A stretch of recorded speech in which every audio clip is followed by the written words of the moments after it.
Hello viewers, I'm Ron Grant coming to you live and direct from Tortola in the British Virgin Islands. A happy Tuesday to each and every one of you. Thank you so much for joining us. The people of Anegada have long voiced their concerns on not only national matters but matters pertaining to the well-being of themselves and generations to follow.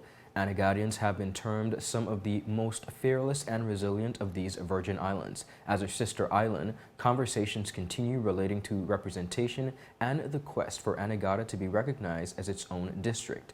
Lending his voice to the conversation is a businessman and Anegadian, Kelly Faulkner. Now he says his mission is to have Anegada stand on its own and in partnership with other sister islands so that it is developed into a self-sustaining, thriving economy. When we return, we hear his concerns as well as solutions for his beloved island. All this and so much more when we return. You're watching 284 Media. Yo, everything good, Dad? Aye. This thing got me one way, Daddy. What do you mean? Ever since I hook up with this thing, can't eat, I can't sleep. This is the first thing I touch it when I reach home. What you really? Hey, this ain't like you know. Dad, this thing got me staying home. Keeping out of trouble me. Wow. What your name is? Shit. I talking about my CCT life. Don't worry about missing your favorite series, sports, news, and local programming. Come to CCT today and sign up for CCT Live to access over 80 channels. CCT Live. Bring it home. 1 month free trial turn into 5. 5 months turn into, well, you know I huff. I watching ball. I been watching football. Dad, Nickelodeon, Paw Patrol. I am hooked. Hook, I tell you. Viewers, welcome back and thank you so much for sticking with us. As promised, I'm joined by Kelly Faulkner of Anegada. Kelly, welcome to 284 Media and thank you so much for your time. No problem. Thank you. Thank you for having me. Now, you have been, of course, lending your voice to the conversation as it pertains to matters that Anegadians have been essentially suffering and asking for some assistance for a number of years. But before we get into a number of the conversations from infrastructure development, educational programs, and so forth, I want to talk and let the audience know a little bit about your story and your business, of course, Kelly's Tours. Tell us a little bit about your story and your background. All right. Well, I'll start with myself for sure. Coming from Anegada originally, which is my family baseline, the Faulkner family. Kenneth Faulkner is my grandfather. I went to Florida to do some schooling, and I was able to learn from up there and experience a lot with the world and how the United States functions and works. But I've always had a good, I like to say, voice in my mind telling me to go back home. I returned to Anegada and I listened, I followed that, and I came back and been here ever since. I've been here now for approximately 13 years, since moving back at the age of about 18, 19. And I did some work, construction, did some diving and fishing with my relatives, like my grandfather and my uncle and my cousins. I learned so much of our culture and how we live and we thrive in Anegada that fell in love with it. I decided to open up a business to basically show it off and show off our island and our beauty and our magnificent wonders that we have, because some of the things that we do have on our island is only found there. So I like to say we're special in so many ways. Absolutely. Now, let's get into the conversation. Of course, there have been a number of issues happening. I want to start with the Ferry Saga. Where are we and what is happening with the ferry that connects Anegadians to Tortola? What's the situation? Well, the main situation is just the lack of appreciation for Anegadians as customers. That's the main thing. There's seniors that transit back and forth to Tortola so they could do their groceries, their banking, stuff like that, and still have to pay full charge. Ferry's $50 round trip, then you have to pay $5 per box, and then on top of that, you still got to catch taxi, you still got to go through your day. And keep in mind, we only have about maybe 4 hours of time to use within our day. So the issue is, if we could be able to get a ferry that's adequate on the time, we should be efficient enough to say we shouldn't have any problems for the time. But we have to get an understanding for sure on the pricing of the boxes. Businesses bring in loads of cargo. So when they're bringing in loads of cargo for their establishment, it's understood that you could charge adequate amount that you seem fit. But when it comes to the local household, say a small family's traveling to Tortola to do some grocery shopping and banking, they're even coming out of pocket even more so for, let's say, a case of water. I purchased a case of water that cost $4 or $5. Ferry adds $5 on top of that. I remember a conversation where a lady had a box of cereal with the double bags, and she was charged $5 for that box. So there has to be some kind of understanding and conversation that the ferry service providers could be a little bit more conscious about what they do and how they do things and how they treat our local Anegadians, which of course is also their part of their livelihood, no matter if they're subsidized. Understood. I want to get into the conversation of infrastructure development. What are your concerns as it pertains to Anegadians having the proper infrastructure that they need on the island? Man, it'd be major key. For example, if we were able to have a fisheries complex, we could be able to export a decent amount of fish efficiently to neighboring islands so that they could be able to provide to the resorts or other local entities to be able to, to thrive off of our fishing industry. Anegada is known for our lobster, our conch, our fish, our waters in general. And for us not to be able to have the opportunity to basically utilize it to our full advantage as Anegadians, it's a downfall. And if we could get that adjusted by having infrastructure built like the fisheries complex, better clinics, situation to get it a little upgraded, right? I think we could be in a better situation, down to even the track and field. From what I understand, RDA is fixing it up and developing the playground and the track and field area, but we have to pay attention to the fact that when it's set up, we have to still now implement programs to encourage the youth to be able to utilize the tracks, to try to see if we could get another, what's the athlete name that just... Ms. Hodge, Adeja Hodge? Yes, Miss Adeja Hodge, excuse me for that. We could try to get another one of those even from Anegada. So things like that we have to pay attention to, and that will be part of the infrastructure plan. There's plenty more that we could really... I'm glad, Kelly, that you brought up track and field, because when we look at education and the programs, educational programs, do you think that they are adequately sought out in Anegada? Though the population is small, do the students, in your opinions, have the ability to engage in whether it's after-school program, sloop building, what is that like? Well, I would say from what I understand right now, there's not really much or any after-school programs. But I was suggesting that programs that could be added could then enhance and continue to keep our Anegadian culture. For example, my grandfather is Hall of Fame slope builder and fisherman. If we were to even add a program for the youths to be able to learn how to build sloops and understand the culture behind it, even in a case where they get out of school and grow into an adult, they could be able to take that opportunity and skill to even develop sloops here now. I don't think anyone is doing that currently, building sloops by hand. You know what I mean? So I think if we were able to implement these things, we could get a better future, man, in general. One of the things that I must touch on, we have been hearing conversations of this for quite some time now. Anegadians wanting Anegada to be its own district and have its own representation, its own representative. Is that the consensus of the majority of persons on Anegada? For sure, I hear a lot of conversation of it. I cannot tell you if it's a high percent or the majority, but I know for sure it's a lot of folks that understands the benefits that could come if we had a representative and a district for our own. For example, I mentioned we have the Anegada Land Committee.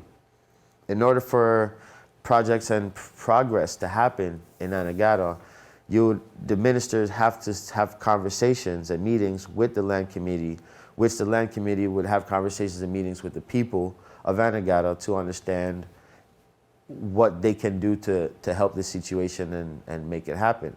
So if we have somebody that's there from Anegada, we the people put them in there to be able to represent us.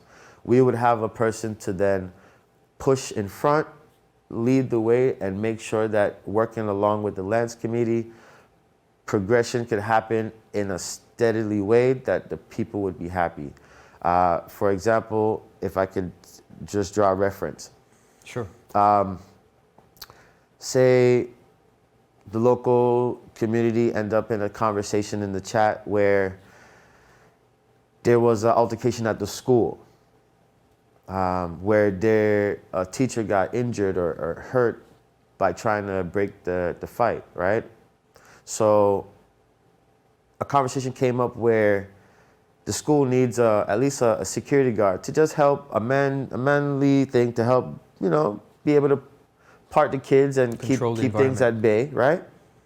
And that hasn't been heard, let me say that.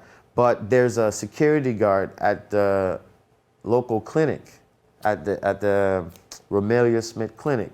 So if we have a security guard at the clinic, which is he's really not securing anything really, because if you're going to the clinic, you're sick, you're not really trying to be disorderly, right? Understood. You would think they would at least put that security guard by the school.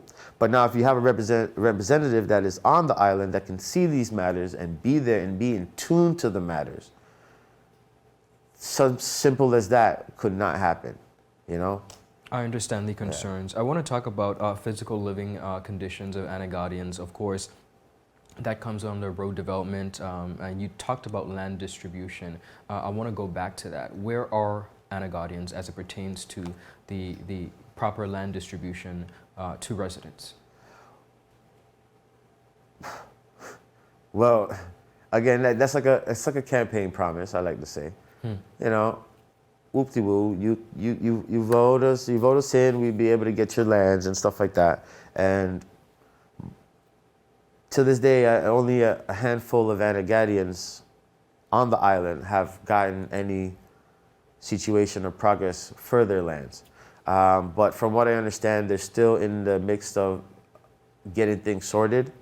So I don't want to say anything really per se on the outcome of that until it's there. But so far, no one has got physical titles to say this is mine now. This is what the government's given out, so forth, so forth. It's a little handful. You mentioned about sustaining culture. I want to talk about the cultural integrity of Anegadians. You have such an immense, rich culture. What can Anegadians do, or what should Anegadians be paying more attention to try their best to promote and preserve their culture? And the reason I'm asking you that is, take for yourself, for example, you have found a very creative way through your business of preserving that culture. We talk about the conch shell mount. Many persons continue to travel and enjoy that level of culture. So I want to take it from a resident perspective. What can other residents like yourself do to help ignite the cultural representation that is so missing, not only in Anegada, but across the Virgin Islands? Well, to me, do what I did. Speak to all the elders. Learn your history. Learn your knowledge. Learn their knowledge so you can be able to then combine it with your modernized way of thinking and their old school way of things to then make things progress. Years and years progressed where people threw the shells onto Conch Mount, but nobody ever thought about it being the only one found in the world of that size, right? Where you could be able to show off through generations that Anegada has been supplying conch for its populace and tourism economy, and also neighboring islands. So if we could do that with the conch, the lobster, if you go to certain restaurants, they would even have Anegada lobster on their menu. So if we're so largely responsible for the conch, the lobster, the fish, I like to say Anegada's a main, one of the main attractions, if not the main attractions for tourists when they visit the BVI. So you have to try to combine the two worlds. And I think if we were to learn more, if we don't know enough, we learn more of our elders, we could be able to utilize that very smartly. Understood. I want to talk about the resilience. Farming as well. Sorry to cut you off. Not a problem. I want to talk about the resilience of Anegadians. From time to time, I interact with many of them. I observe their conversation in various chats, and they are definitely, you and your fellow residents are definitely some of the most resilient and fearless. I want to talk about how they themselves, let's put all that we discussed aside, the lack of representation, the need for a number of necessities, how ATMs, banking facilities, all of that. How I even, not to cut you, but I even mentioned that even if someone was to set up a little shopping center area, that you could have multiple spaces, we could then say there's a dentist office that can come in.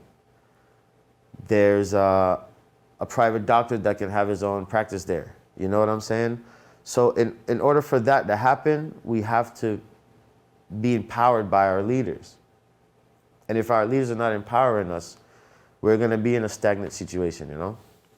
I understand. But go ahead. Sorry. One of the things that I wanted, and I thank you for sharing that, one of the things that I wanted to ask is, being that as it may, how can Anegadians essentially hold their own power by coming together? What should they be paying more attention to on the ground? Because we have a lot of Anegadians who are connected, they are hardworking persons daily. You hear their frustrations on a regular, and I can just assume that it's extremely frustrating looking from an outsider looking on the situation. It seems frustrating, but what exactly would you encourage your fellow Anegadians to do in the midst of a lot of these uncertainties?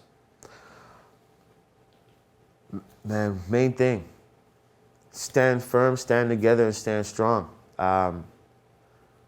One ant can't, I mean, you look at it, it looks like it can't do much, right? But you get a group of ants, man, that can move a boulder. So if we were all to be on the same page for the betterment of our island and our generations to come, because I have my daughter that's gonna get older and have her kids, I don't want them to end up in the same predicament my mother and grandparents have been in, right? So we need to get together, we need to stand strong and push the adamant idea for the fact that with the review of the Constitution and election reform, we could be able to change our trajectory tremendously. Let's stop focusing on the cons that's been going on and try to observe the pros. Focus on the pros and let's get things done. If we focus on the cons, we're just gonna be living in turmoil and misery all the time and being upset for what's going on. But we need to just pop that on the side and keep moving forward for the betterment. And there's a lot of things that we can do collectively, even as simple as each business could come together, have a meeting to be able to do stuff as one for our own community, just to show the power that we have together. If we end up sticking apart and doing our own thing, and the government's gonna do that.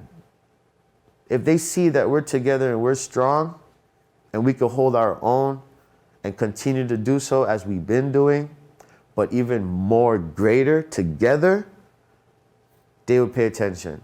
And I think it's time for us to do that because it's getting out of whack. The UK's involved. Andrew, he got caught up in the whole mixer situation, right? So we have to be patient and try to see what we could get done for the best of Anegada and our future. One of the things, Kelly, that you said that I think is absolutely powerful, we are stronger and better together, and I think holistically that should be the message. I want to thank you for your time, and I also want to thank you for not only joining in on the conversation, but essentially rallying and supporting fellow Anegadians to essentially come together. We here at 284 Media sincerely understand. We hear the cries of the people of Anegada, and we will continue to present a platform, of course. When we look at the number of issues that are facing the island, from physical living conditions, you know, animal control and food provision. You mentioned about budgeting, and we didn't even get to budgeting, proper allocations for Anegadians. Correct. Land is a major issue, of course. We talked about educational programming and lack of thereof. So there are a lot of matters, and I think holistically, once we take it one step at a time, we will hopefully reach a point of progress. So I want to thank you so much for your time, and also wish the people of Anegada the very best. Thank you. You're most welcome. Viewers, that's all the time we have. I'll see you later. Ron Grant for 284 Media. All right.